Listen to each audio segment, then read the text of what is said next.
Assalamualaikum warahmatullahi wabarakatuh. Balik lagi dengan gue Arde Hadi, bisa dipanggil Ibu atau Robert. Yoi. Ya, seperti biasa gue lanjutin video dari sebelumnya yang dari Tapan, Padang, Bukit Tinggi. Dan di tanggal 9 Juni ini gue lanjutin perjalanan gue dari Padang sampai Bukit Tinggi. Dan sampailah di Bukit Tinggi sekitar jam 12 siang. Setelah foto-foto dari jam gadang, gue langsung makan siang di pasar Bukit Tingginya. Itu banyak banget nasi kapau, gue makan di sana sambil nyari-nyari penginapan karena gue akan menginap di sini semalam dan besok pagi akan melanjutkan perjalanan lagi ke Sumatera Utara. Cari penginapan gue dapet di homestay Bunga Sonsang, yaitu di daerah wisata Bantoroyo. Gue dapat penginapan ini murah karena lagi promo, waktu itu sekitar harganya 80 ribuan. Dari penginapan gue langsung berangkat ke Kelok 9. Dari Bukit Tinggi ini ke Kelok 9 itu sejam. Sayang banget guys kalau udah ke Sumatera Barat tuh nggak ke Kelok 9 tuh kayak kurang afdol aja gitu rasanya ya kan. Yoi. Selamat sore dari Jalan Lintas Sumber Riau. Di sini kita akan menuju ke Kelok 9 yang berada di Kabupaten 50 Kota, Sumatera Barat. Kelok 9 ini merupakan jalan penghubung antara Provinsi Sumatera Barat dengan Provinsi Riau. Dulunya jalur Kelok 9 ini belum ada jembatan layangnya nih guys.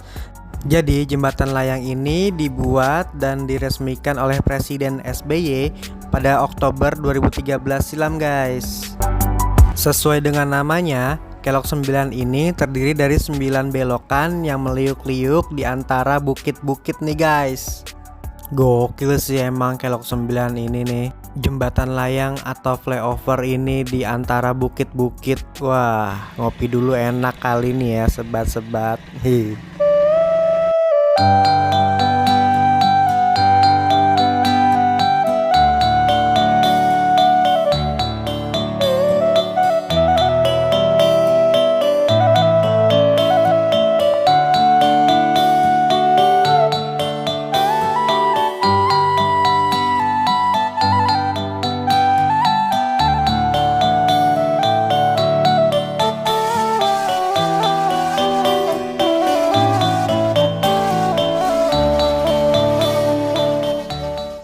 Selamat pagi, 10 Juni 2022 dari Kecamatan Tilatangkamang. Gue akan melanjutkan perjalanan gue dari penginapan ini Bukit Tinggi ke arah Sumatera Utara, tepatnya ke Sibolga.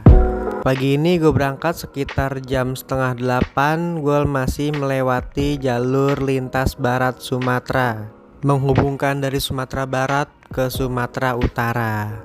Lepas Bukit Tinggi arah Opan depan Penyambungan. Menurut Google Map, jarak dari Bukit Tinggi ke Sibolga itu kurang lebih 376 km atau 9 hingga 10 jam perjalanan. Maka dari itu gue harus disiplin diri sendiri gue untuk berangkat selalu pagi, karena kita nggak tahu nanti di dalam perjalanan ada apa, kendalanya apa, medan jalannya seperti apa, dan sampai di kota tujuan jam berapa. Jadi menurut gue kalau kalian ingin melakukan perjalanan kayak gue gini, kalian harus disiplin waktu ya guys. Karena bagi gue sendiri, gue tahu spek motor gue seperti apa, dan ketika nanti malam tiba, gue harus berhenti dan lanjutin perjalanannya di besok pagi gitu.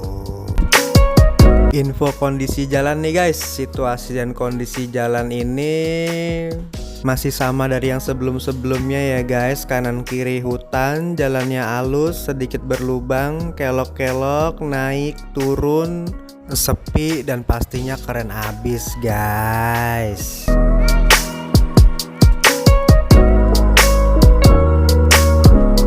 Mau info kalau semalam gue sebelum berangkat perjalanan di pagi ini di Bukit Tinggi kemarin, gue ganti oli dulu karena menurut gue dari Jakarta sampai sini itu udah kurang lebih sekitar 1800-an kilometer.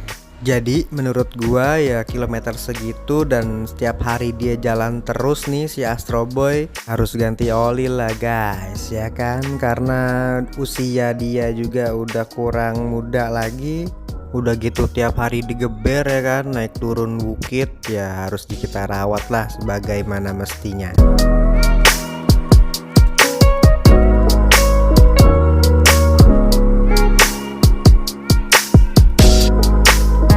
Setelah melewati jalan hutan tadi, akan masuk Kecamatan Bonjol, Kabupaten Pasaman, yang dimana di sana ada menara ekuator. Di wilayah tersebut dilintasi oleh garis khatulistiwa.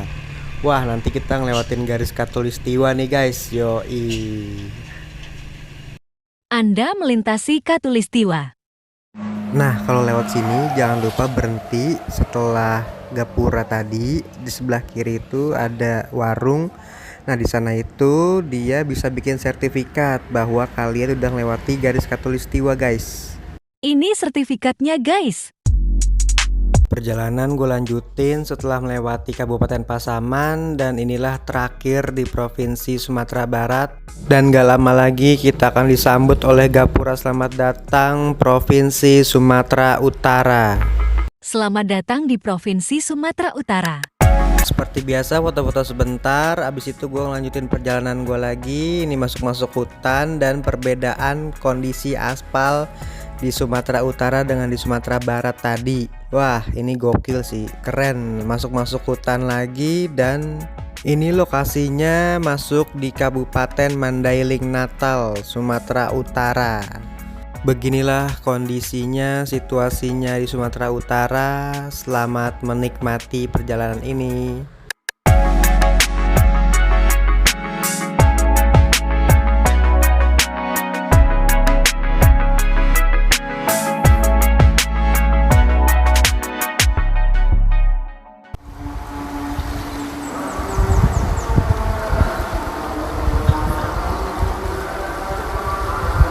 Berhubung sudah memasuki waktu sholat Jumat, gue nanya warga di daerah sini untuk nanya masjid.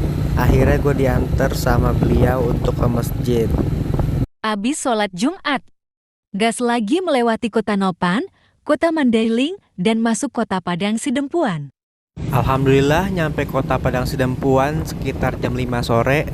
Gue di sini langsung ke bengkel buat ngecek lahar ban depan gue karena ada goyang-goyang dikit sambil nyari penginapan. Udah sampai penginapan, gue perhatiin Astroboy kok ada yang aneh. Ternyata Sumatera keras bos, ditinggal sebentar pentil hilang. Gokil. Dua-duanya juga hilang, semuanya hilang. Mantul, mantul, mantul.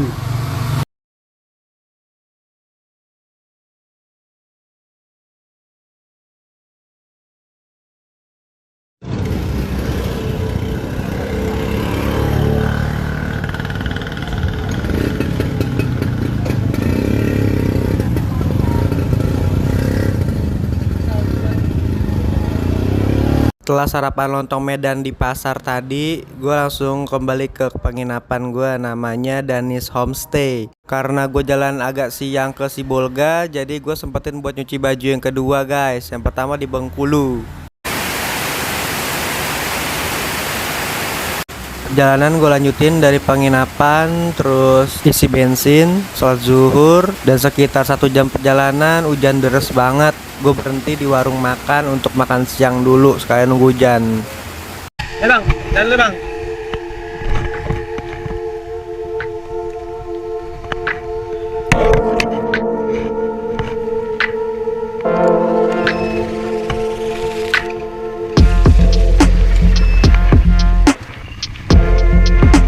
Bang.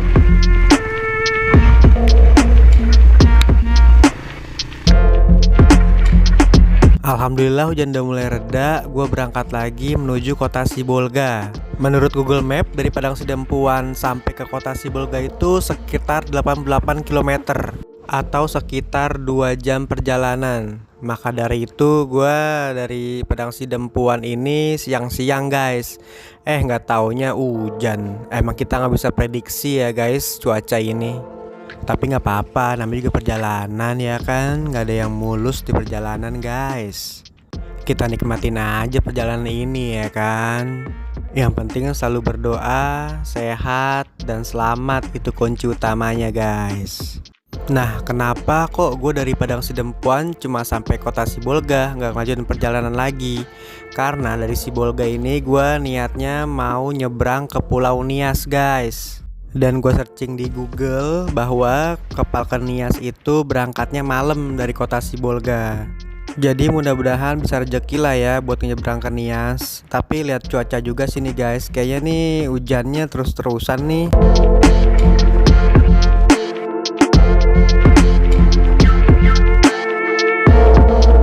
Wah, bener aja hujannya makin deres nih. Dan ini perjalanan keempat gue ketika hujan. Yang pertama di Lampung, kedua di masuk Sumatera Barat di Tapan, yang ketiga di Mandailing Natal, keempat di sini di daerah Tapanuli Tengah, dan nggak tahu lagi nanti ke depannya gimana. Tapi yang ini yang paling deres nih guys. Hujan di sini makin deres, akhirnya gue berhenti dulu di Indomaret buat ngecek barang-barang yang di keranjang, sekalian gue ngecek-ngecek yang lainnya sambil nunggu redaan. Alhamdulillah udah agak redaan, gue gas lagi, berangkat lagi. Pas pertengahan jalan, deres lagi guys. Dan ternyata lama-kelamaan jaket gue udah rembes air nih guys. Jadi gue memutuskan buat berhenti lagi di Indomaret.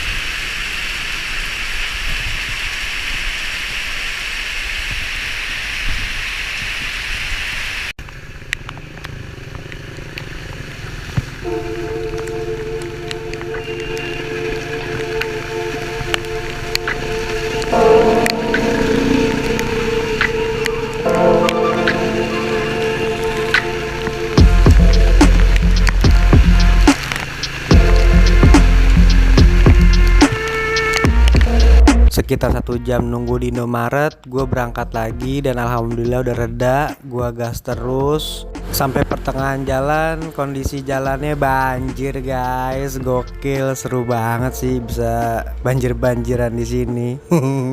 Seru banget pokoknya bisa nyobain banjir di Sumatera, bosen banjir Jakarta. Walaupun seru tapi ada satu hal yang gue takutin dari hujan di Sumatera ini guys, yaitu ketika hujan tiba nanti adanya longsor. Nah itu tuh yang gue ngeri di sini tuh. Semoga nggak ada kejadian seperti itu ya dimanapun kita berada, dan selalu di dalam lindungan Tuhan Yang Maha Esa. Amin. Banjir. Tahu, terus banget dari tadi. Rendah. Menurutku, 9 hari dalam perjalanan ini sudah membuatku merasakan berbagai rintangan dalam perjalanan. Inilah pilihanku, harus aku hadapi, aku syukuri, dan aku nikmati. Konslet, dan gua konslet. Waktu demi waktu terus berputar, hingga hari pun sudah semakin sore, dan matahari pun enggan menunjukkan wujudnya. Dalam hati pun ikut berbicara dan bertanya, kapankah hujan ini akan reda? Lalu pikirku pun menjawab, kita hanya manusia biasa yang tak bisa melawan kehendaknya. Inilah perjalanan hujan di Tapanuli Tengah menuju kota Sibolga. 11 Juni 2022.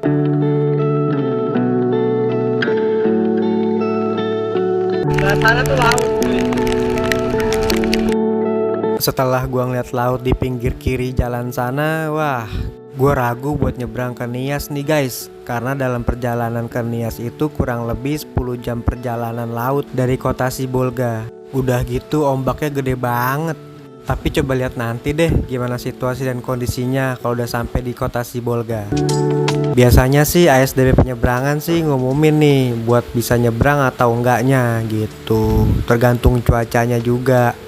Jadi ya udahlah, kita lihat nanti kalau memang rezeki buat nyebrang kita nyebrang, ya kalau nggak bisa ya udah kita berhenti di Sibolga dan buat lanjutin di besok harinya.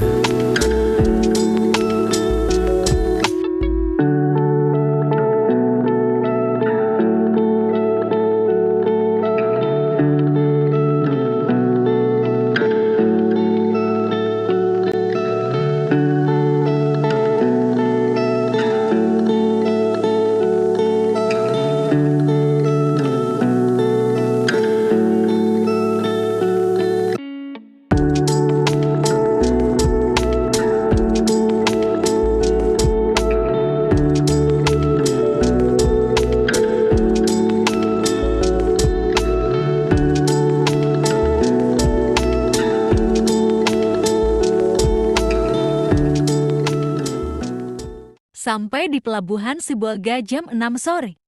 Nanya ke petugas pelabuhan, ternyata kapal ada yang rusak di tengah laut. Jadi kapal berikutnya udah jalan 5 menit yang lalu. Tuhan berkehendak lain, jadi berhenti di kota ini. Selamat malam dari kota Sibolga. Hujan deras lagi. Gue nginep di sini buat melanjutin perjalanan besok pagi. Jangan lupa di subscribe biar tahu kelanjutan cerita gue. See you guys.